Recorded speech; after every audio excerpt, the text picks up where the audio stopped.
Let's mic news at 7। प्रधानमंत्री नरेंद्र मोदी ने देश की पहली हाइड्रोजन ट्रेन को आज हरी झंडी दिखाई।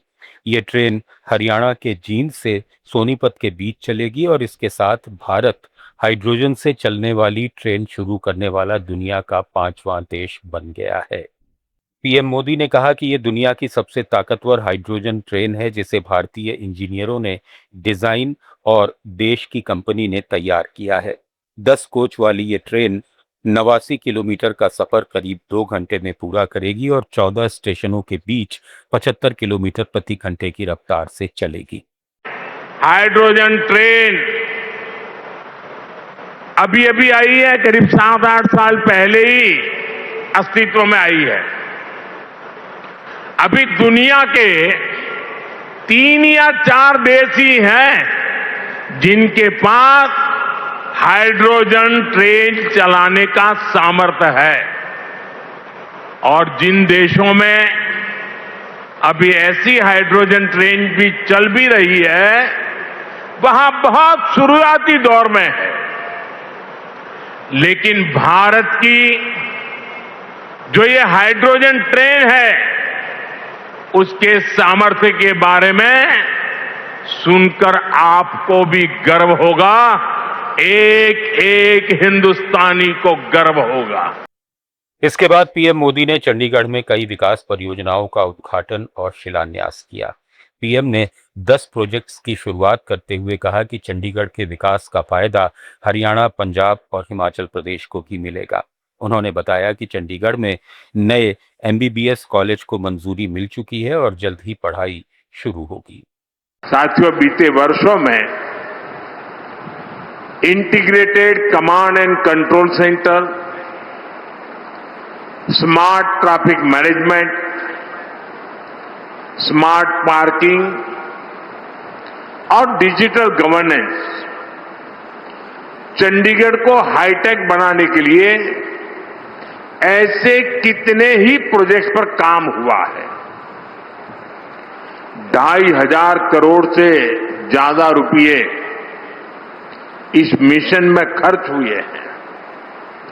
आज भी यहां हेल्थ, एजुकेशन और इंफ्रास्ट्रक्चर से जुड़े विकास के कई काम शुरू हो रहे हैं। दिल्ली में संसद के मॉनसून सत्र को लेकर कांग्रेस नेता जयराम रमेश ने मोदी सरकार पर आरोप लगाया कि वो संसद के बुलेटिन में जो जानकारी देती है और बाद में जो विधेयक लाती है उसमें अंतर होता है। कई बार महत्वपूर्ण बिल अचानक पेश किए जाते हैं और सरकार पहले से चर्चा नहीं करती। उन्होंने दावा किया कि सरकार की नज़र परिसीमन विधेयक पर है और विपक्षी दलों को कमजोर करने की कोशिश की जा रही है। टीएमसी और शिवसेना यूबीटी जैसी पार्टियों में टूट के बाद सरकार 2/3 बहुमत हासिल करने की रणनीति बना रही है। राजस्थान के पूर्व मुख्यमंत्री अशोक गहलोत ने कहा है कि पंचायत और निकाय चुनावों में जानबूझकर हो रही देरी पर हाईकोर्ट को ये कहना पड़ा कि अगर आयोग चुनाव नहीं करवा सकता तो बताए जज करवा देंगे। ये सरकार की घोर प्रशासनिक विफलता है। सोशल मीडिया पर अपने संदेश में उन्होंने आरोप लगाया कि पंचायती राज विभाग को 6 चिट्ठियां लिखने के बावजूद एससी, एसटी, ओबीसी और महिला आरक्षण की जानकारी नहीं दी गई, जो स्पष्ट रूप से सरकार के दबाव और चुनाव टालने की मंशा को दर्शाता है। अदालतों के आदेशों की बार बार अवहेलना संविधान और लोकतंत्र का अपमान है। ऐसी सरकार को सत्ता में बने रहने का कोई नैतिक अधिकार नहीं है। ओडिशा के पुरी में भगवान जगन्नाथ की रथ यात्रा का पहला चरण पूरा हो गया है। शुक्रवार को भगवान जगन्नाथ, भगवान बलभद्र और देवी सुभद्रा के रथ गुंडीचा मंदिर पहुंच गए। अब तीनों देवता 9 दिन तक अपनी मौसी के घर रहेंगे। इससे पहले गुरुवार को पहांडी अनुष्ठान में देरी और अंधेरा होने के कारण रथ गुंडीचा मंदिर तक नहीं पहुंच पाए थे।